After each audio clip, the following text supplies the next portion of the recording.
now that we have the effect flush against it, we notice it's pretty long. Let's go ahead and watch it. So we're gonna watch from the beginning. We see him mounted, we see him riding, he's trying to down the guy, boom. Well, we notice that it's shaking a little bit too much. That's okay, because I'm gonna show you all, I'm gonna show you all how to fix that. To fix this, all we're gonna have to do is watch the clip and figure out where we want the effect to stop. So let's go and play it again. We kill him. Or down him at least. Let's go ahead and we're gonna grab the edge of the Chaos 2, which is the effect, grab it and then drag it over. And by doing that, if we rewatch it, we're gonna notice the screen shakes when he kills him or downs him, and then boom, we're left with just the rest of the clip, which if we wanted to, go ahead and do Control B or click the scissors and then click delete. There we go. Now that we have our effect in play, there may come a time where you may want to go ahead and add a transition, and transitions are really cool and can add a lot of flair and flavor to your clips. So I'm gonna go ahead and show you how to add a transition. We're gonna go ahead and undo the clip we had deleted. But what we're gonna do is we're gonna use a transition. Remember, some of them are paid and some of them are not. I'm gonna go and show you all some of my favorite ones. And one of them is going to be the orb transition. It just looks really cool. And I definitely encourage you all to use it. So what we're gonna do is search the orb, and for some reason it's not appearing. So this is awesome. There we go. And now we have what's called an orb twist. Okay, so I'm gonna drag and put it over over this clip. It's technically the same clip, right? We're not really transitioning into a whole other clip. It's just an extension, but it's just to show you all, since I don't have any clips currently present. Now you can drag and expand however you like, depending upon how you want the transition to look. Do you want it longer? Do you want it shorter? That's what she said. I'm gonna go ahead and just leave it like this. I did shrink it a little. So what I'm gonna do is I'm gonna back it up a little, play it, and you're gonna be able to see the transition. Orb, there we go. Now, as we add a bunch of effects and transitions, it may bog down Filmora, and there is a reason for that. If your video is not rendered, then a lot of the effects and transitions that you use throughout the clip and your video of your project, it's going to be skipping, and it may stagger, skip, it may blah, blah, blah, blah, blah. So to prevent that, all you have to do is render your video. To render the video, all you have to do is click within Filmora and then mash the enter key. I want you to mash it as hard as I'm about to. 1, 2, 3, mash! Do the monster mash. Now, as you can see, it took a couple of seconds, right? It could take anywhere from a couple of seconds up to a minute or two. And with my long form videos, when they render in 4K, it could take even anywhere from roughly 40 minutes to an hour. Depends on your graphics card, your CPU, so on and so forth. So as you saw, it took a couple of seconds, but then the bar at the very top went from red to green. That means my video is completely rendered, and that means that there's not going to be any skips, there's not going to be any stutters, which I think is going to be really cool.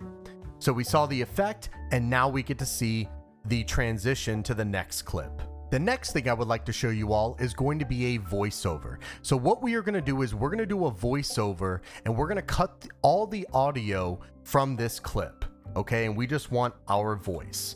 And what we're going to do is we're going to start it right here, because I'm going to do a voiceover for when we down the enemy.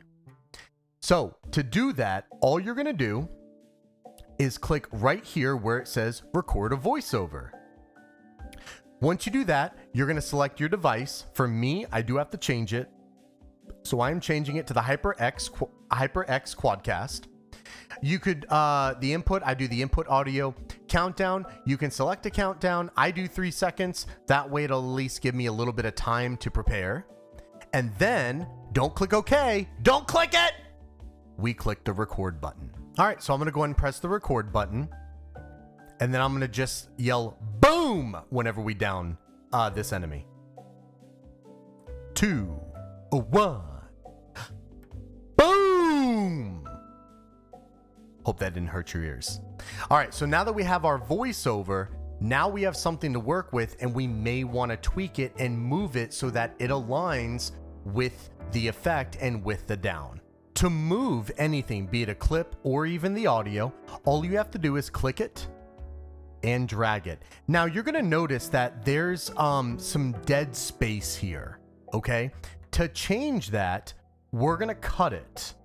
I'm going to move it over. I'm going to expand, well, zoom in, and then I'm going to cut right here. But if you notice, it could cut everything. While that may not make a difference, it could be annoying seeing multiple different clips. So I'm going to show you all how to prevent that. Okay. Also, we see the green bar on the left and the red bar on the right. Any changes we make to a rendered video is going to have us render it again. All right. We're going to render the affected portion. Okay. But we're not going to do that. I'm going to undo everything.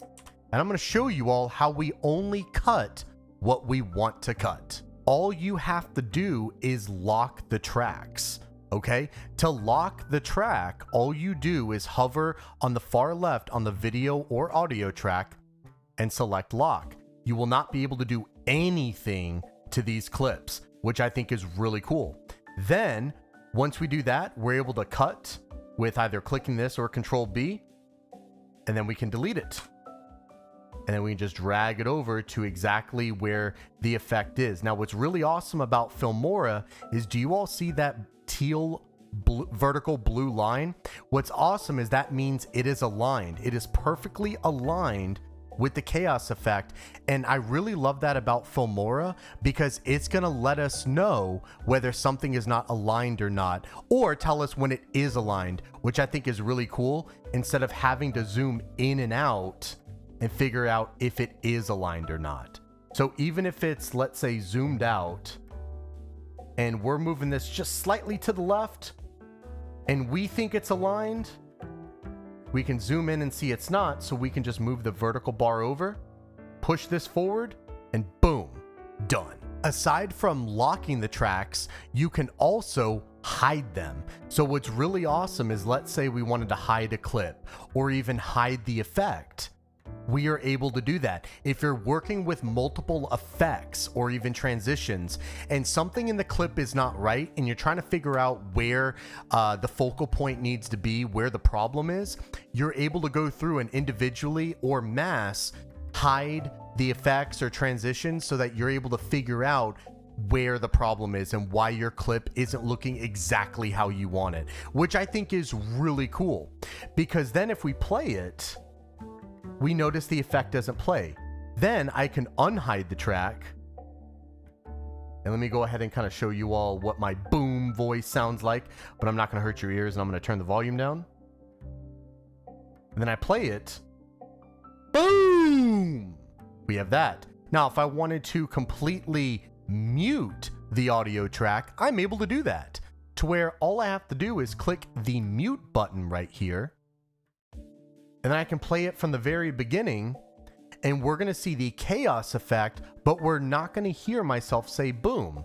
Or I can unmute this and hide the effect. Boom! And there we go. Problem solved. So it's really cool.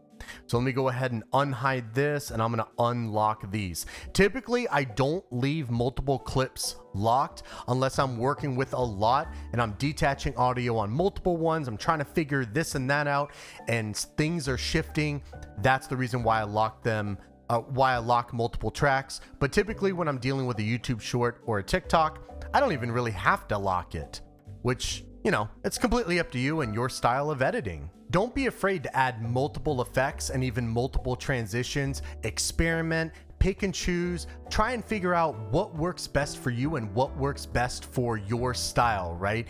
Every streamer could have a different style of effect they want or transition, right? You could even find something that matches your style, which I think is really cool. I know I have, which I'll kind of show you all in later videos.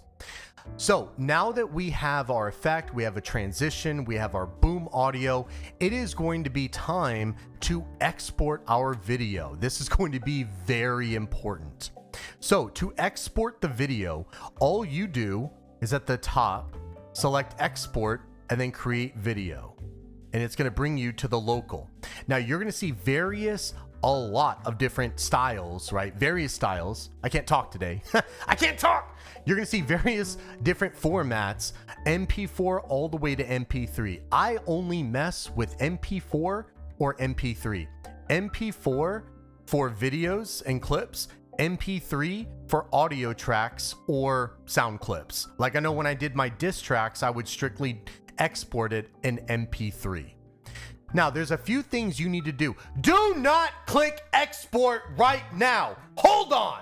Before you click export, there's a few different things you need to do. First and foremost, name your video. I'm going to do Filmora tutorial. After you name it, then you're going to click a place you want it saved to.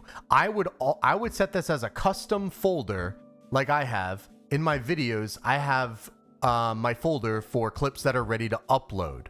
For my client's work, because I have a client that has hired me to do their edits, I have a video strictly for him. Hi, Elfatch, or Fatchy.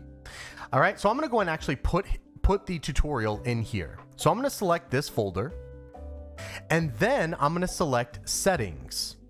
It's defaulted to better, always select best. This is also where you could change the resolution depending upon what you're doing, whether it's a YouTube short, a TikTok for the 1080, or the 3840 by 2160 for a YouTube long form video. So you can select the appropriate resolution. Your frame rate should be 60 because we set it earlier. I don't mess with anything else.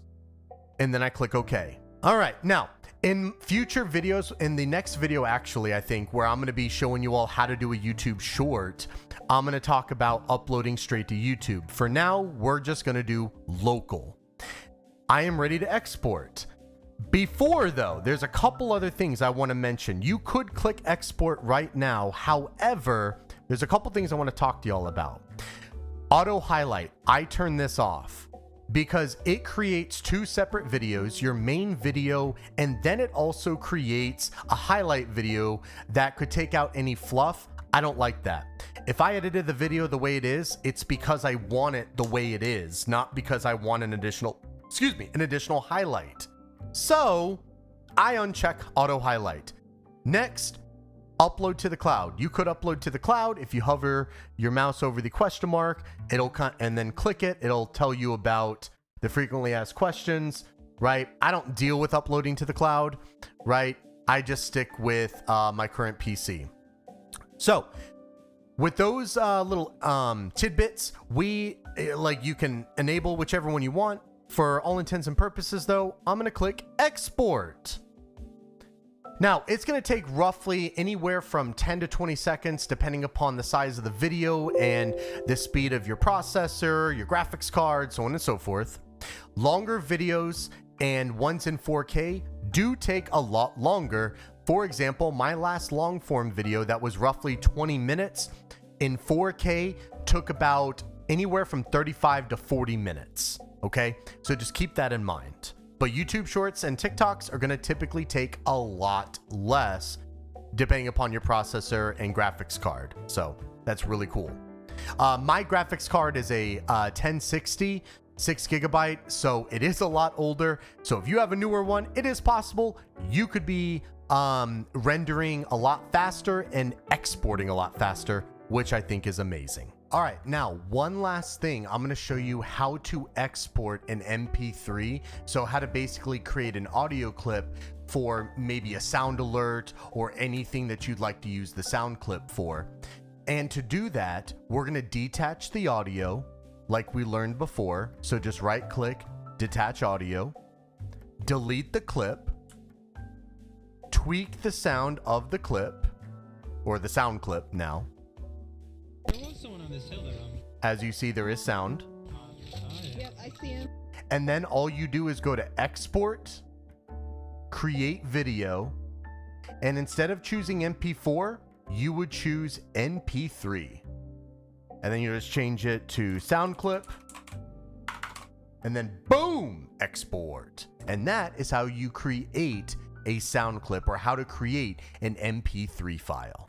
And normally what I do with this, I'll take these from YouTube or even other streams, funny sounds that I hear, and I'll capture them. I'll capture the YouTube, import the media in here, detach the audio, delete the video clip, and then just export the clips here. So very easy and very cool to do. All right, ladies and gentlemen, and that was part 2 of the 2-part series of editing with Filmora. Now the next video is going to be showcasing how to create a YouTube short and TikTok from scratch, and that should probably be here very soon. But as always, if you love this video, you found it informative, amazing, whatever, right? You're feeling gracious, who knows? Smash that like and subscribe. Also, once again, thank you for taking your time, your hard-earned time, to watch this video. I hope you all learned something. Maybe you picked up a tip or trick or two, or maybe you're even looking forward to part 3. But just once again, thank you, right? Because time is something we can never get back. Stay safe out there, everyone, and I'll see y'all next time. Smash that like and subscribe!